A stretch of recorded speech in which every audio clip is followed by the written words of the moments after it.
Assalamualaikum warahmatullahi wabarakatuh. Perkenalkan, nama saya Diana dengan NIM 1703842050006. Nah, di sini saya akan menjelaskan salah satu materi yang ada pada mata kuliah biologi sel, yaitu materi struktur dan fungsi ribosom. Sejarah ribosom.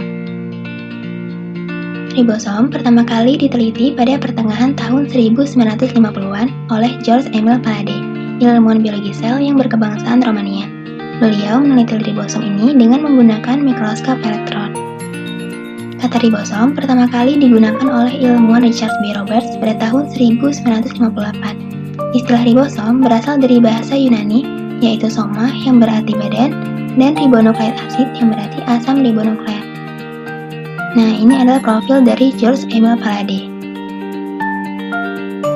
Letak ribosom. Ribosom berada di dekat inti sel, sebagian ada juga yang menempel pada retikulum endoplasma. Struktur ribosom. Ribosom merupakan organel berupa padatan yang tidak bermembran. Ribosom berukuran sangat kecil, yaitu 20–25 nanometer.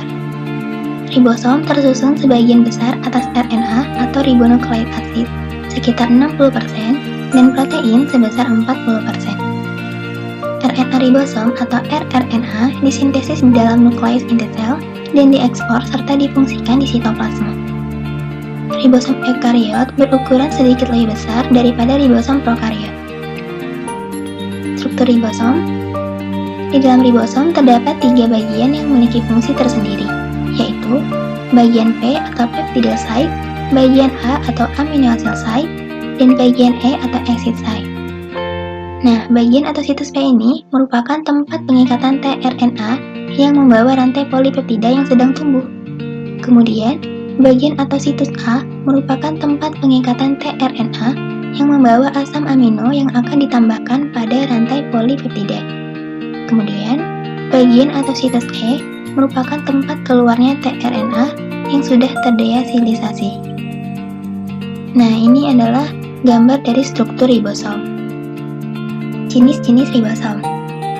Ada ribosom bebas dan juga ada ribosom terikat. Ribosom bebas ini ialah beberapa ribosom ditemukan tersebar dalam sitoplasma dan ribosom bebas tersebar di dalam sitosol. Ribosom bebas ini berfungsi dalam sitosol, contohnya enzim yang mengkatalisis langkah pertama pengurai gula. Kemudian, ribosom terikat ini ialah salah satu struktur ribosom yang biasanya menempel di bagian RE atau retikulum endoplasma, atau sering juga disebut RER, yaitu retikulum endoplasma kasar. Ribosom terikat ini berfungsi membuat protein yang nantinya akan disisipkan dalam membran untuk dikemas menjadi organel tertentu. Ribosom bebas mengambang pada sitoplasma, dan ribosom terikat menempel pada lumen retikulum endoplasma. Nah, ini adalah ribosom bebas, di mana ia mengambang pada sitoplasma. Kemudian, ini adalah ribosom terikat, di mana ribosom terikat ini menempel pada lumen retikulum endoplasma. Fungsi ribosom. Fungsinya itu ialah sebagai tempat produksi dan sintesis protein, sebagai mesin yang mengatur dan memiliki komponen yang terlibat dalam sintesis protein. Digunakan untuk mengikat asam-asam amino yang ada di sitoplasma. Nah, dalam menjalankan fungsinya, ribosom dibantu oleh beberapa komponen, yaitu mRNA, asam amino, dan juga tRNA. Sintesis protein. Sintesis protein ini merupakan proses pembentukan protein yang melibatkan peran DNA dan juga RNA. RNA sendiri adalah materi genetik yang basa nitrogennya terdiri dari adenin dengan simbol A, guanin dengan simbol G, sitosin dengan simbol C, dan urasil dengan simbol U. Mengapa ribosom dapat melakukan sintesis protein dengan tepat? Ribosom dapat melakukan sintesis protein dengan tepat karena urutan penyusunan asam amino selama sintesis protein ditentukan oleh mRNA. mRNA disintesis dalam nukleus, kemudian dibawa ke sitoplasma untuk melanjutkan proses sintesis protein.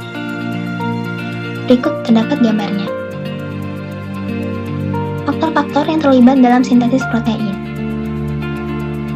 Ada 3 kelompok faktor yang terlibat dalam sintesis protein, yaitu faktor inisiasi, kemudian elongasi, dan yang ketiga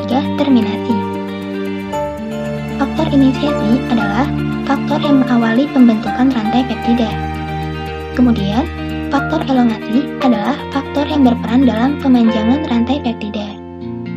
Dan yang ketiga, faktor terminasi adalah faktor yang berperan dalam penghentian pemanjangan rantai peptida dan mengakhiri sintesis protein. Sintesis protein pada ribosom. Dalam sitoplasma, dua subunit ribosom akan menempel di sekitar polimer mRNA, yang kemudian dengan bantuan RNA transfer atau tRNA akan menjalani proses sintesis protein sesuai dengan kode genetik. Nah, seluruh proses sintesis protein ini disebut juga sebagai dogma sentral. Protein yang disintesis oleh ribosom bebas hanya digunakan di dalam sitoplasma. Sedangkan molekul protein yang diproduksi oleh ribosom terikat akan dibawa keluar sel. Dogma sentral yang menggambarkan aliran informasi genetik dari DNA menjadi RNA atau transkripsi dan RNA menjadi protein atau translasi yang terjadi pada semua makhluk hidup. Tahapan sintesis protein.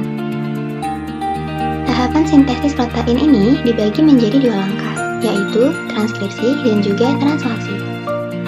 Nah, transkripsi ini adalah suatu proses di mana informasi genetika yang terdapat pada DNA kemudian dikopikan kepada mRNA atau messenger RNA. Nah, proses ini terjadi di dalam nukleus atau inti sel dan dikatalisasi oleh enzim RNA polimerase. Kemudian, translasi adalah proses penerjemahan RNA menjadi protein yang secara aktif dikoordinasi oleh ribosom. Transkripsi dan translasi ini melalui 3 tahapan proses, yaitu inisiasi, elongasi, dan juga terminasi. Tahap-tahap transkripsi. Nah, ini adalah gambar dari tahapan transkripsi. Transkripsi, inisiasi. Di dalam nukleus, RNA polimerase akan memisahkan untaian DNA menjadi 2 dengan cara bergerak dari terminator ke promoter. Ketika RNA polimerase sampai di promoter, proses ini disebut juga inisiasi. Selanjutnya, RNA polimerase membuka rantai ganda DNA. Transkripsi, elongasi. Pada tahap elongasi, setelah membuka pilihan rantai ganda DNA, RNA polimerase ini kemudian menyusun untaian nukleotida RNA dengan arah 5 aksen ke 3 aksen. Pada tahap elongasi ini, RNA mengalami pertumbuhan memanjang seiring dengan pembentukan pasangan basa nitrogen DNA. Pembentukan RNA analog dengan pembentukan pasangan basa nitrogen pada replikasi. Pada RNA, tidak terdapat basa pirimidin-timin, melainkan urasil. Nah, ini adalah gambar dari tahap elongasi. Transkripsi, terminasi. Terminasi adalah proses akhir dari transkripsi. Penyusunan untaian nukleotida RNA yang telah dimulai dari daerah promoter berakhir di daerah terminator. Setelah transkripsi selesai, rantai DNA menyatu kembali seperti semula dan RNA polimerase segera terlepas dari DNA. Akhirnya, RNA terlepas dan terbentuklah mRNA yang baru. Kemudian translasi, inisiasi. Tahap inisiasi diawali dengan mengumpulnya mRNA, tRNA yang membawa asam amino pertama dan 2 subunit ribosom. Subunit ribosom kecil mengikat mRNA dan tRNA yang membawa asam amino metionin. Kemudian, subunit ribosom besar menempel. Secara keseluruhan, komponen ini disebut sebagai Translation Initiation Complex. Kode start pada proses translasi ini ialah AUG. Berikut gambarnya. Translasi, elongasi. Pada elongasi translasi, asam amino ditambahkan satu persatu ke asam amino sebelumnya. Setiap penambahan asam amino membutuhkan protein yang disebut faktor pemanjang atau elongation factor. Elongasi berlangsung dalam siklus yang terdiri atas 3 tahap, yaitu pengenalan kodon, pembentukan ikatan peptida, dan translokasi. Berikut gambar tahapannya. Translasi terminasi. Tahap akhir translasi adalah terminasi.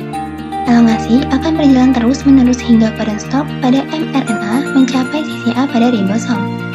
Protein yang disebut faktor pelepasan atau release factor terikat secara langsung pada codon stop di sisi A. Terlihat basah, UAG, UAA, dan UGA merupakan codon stop yang tidak mengkodekan asam amino, melainkan bekerja sebagai sinyal untuk menghentikan translasi. Baiklah, itu saja yang dapat saya jelaskan mengenai materi, struktur, dan fungsi ribosom. Sekian, terima kasih. Wassalamualaikum.